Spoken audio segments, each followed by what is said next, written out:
Welcome to the Wednesday edition of The Box Seat. I'm Mark Warwood. We have 7 races to look at Belmont Park on Wednesday. Let's have a look at the conditions we're expecting to encounter. Partly cloudy and 20 degrees is the forecast. Soft 5 we're expecting to race upon, and the rail position is back out at the 9 metre mark. Race number 1 will jump at 1:14. It's the Tab Touch Maiden over 1,650 metres. The replay horse is Happy Sunday, finishing second at Northam behind Freezemoff on the 17th of August. King with the blinkers on, out by a length and a half. Over on the outside is Danish Gem, then Freezemoff, and here comes Happy Sunday, given full bore on the outside, starting to extend up to them. 2 lengths back in the field to flirt with Hell. One Word Review. His and Hers getting up towards the inside as they come inside the 200. Happy Sunday went to Noble King. Freezemoff is coming through. It's Freezemoff and Happy Sunday. Freezemoff doing the better, and Freezemoff wins a half length. Happy Sunday was well backed at Northam 6 days ago when his last 200 metre sectional time indicated he ran out of condition.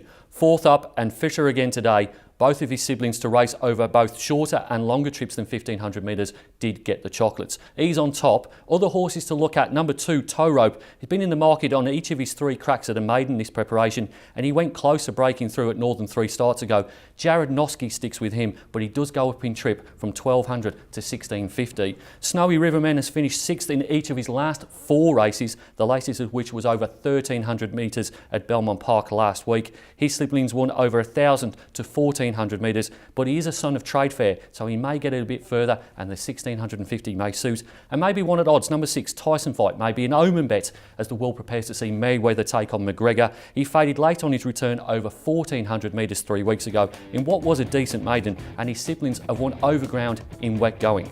Race number 1, my selections on top: number 3, Happy Sunday, number 6, Tyson Fight, number 5, Snowy River Men, and number 2, Tow Rope.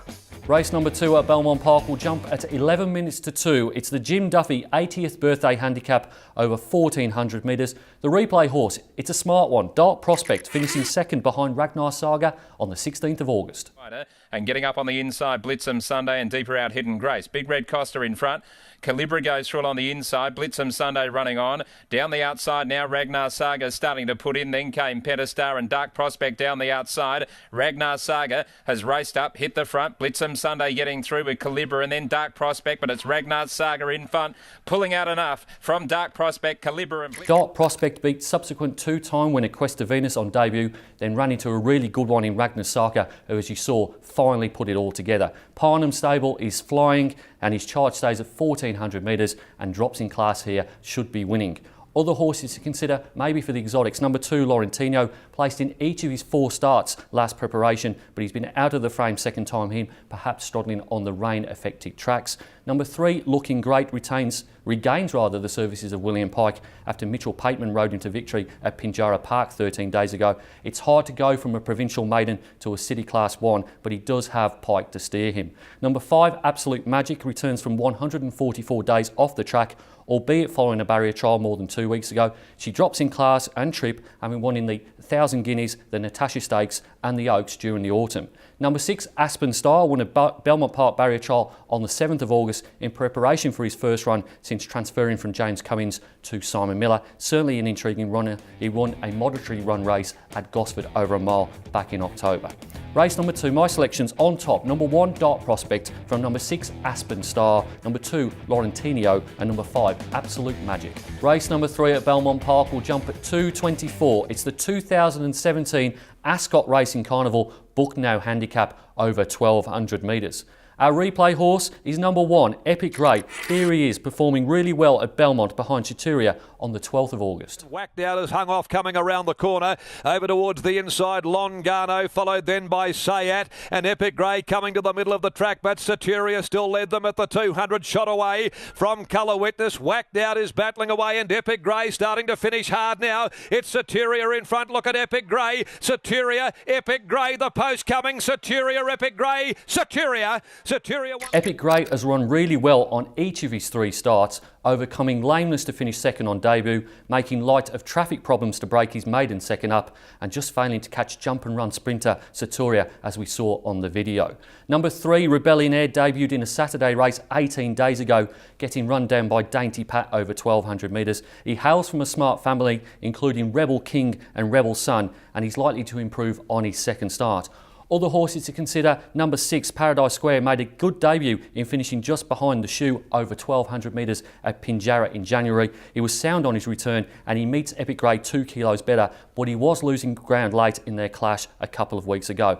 Bottom 1, number 11, Private Dancer, cost $100,000 at last year's Magic Millions Perth yearling sale. She has looked okay in each of her 3 barrier trials, and 4 of her 6 siblings to reach the racetrack did win. One to watch, certainly. If there's a market move, you could probably follow it in. My selections in race number 3: number 1, Epic Grey on top. From number 3, Rebellion Air. Number 6, Paradise Square. And number 11, Private Dancer.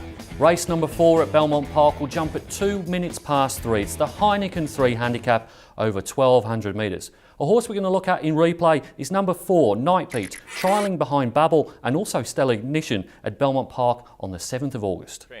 In the straight they run. Autier moves up with Babel on the outside of Stellar Ignition, and they go stride for stride, but Babel has raced up, taken the lead from Stellar Ignition. Starting to run home nicely is Nightbeat under a good hold. In front though, Babel from in second place, Stellar Ignition. Nightbeat on the outside, but Babel's in front, and Babel wins it from Stellar Ignition and Nightbeat. Nightbeat posted good speed figures in each of his 3 races of his debut campaign, beating Victorious Lad in a 1200 metre Ascot maiden before placing behind Blackline and One Short. You saw it on the video for yourself. I think he trialled better than Stellar Ignition, who you'll meet in this race. Other horses to consider: number 1, Play for Pleasure, made a triumphant return over 1,000 metres at Belmont Park under Taylor Stone, who keeps the ride on the son of Foreplay and More Addictive. He has poor head-to-heads versus Serious Prospect and Mama Bear, though that is somewhat of a concern. Number 2, the aforementioned Stellar Ignition, gets the blinkers as he tries to make it 3 wins on the spin, either side of a 21-week spell. He reappears over 1,200 metres, having prevailed over 1,400 metres at Pinjarra and 1,600 metres at Ascot in March. Number 9, Supposition, has not celebrated victory for 809 days, and that was when he beat Agachar Cruz in a photo finish over 1,000 metres at Belmont. He keeps finding at least one galloper too good for him, and he's yet to win beyond 5 furlongs. My selections in race number 4: on top, Nightbeat, that's number 4. From number 2, Stellar Ignition. Number 9, Supposition. And number 1, Play for Pleasure.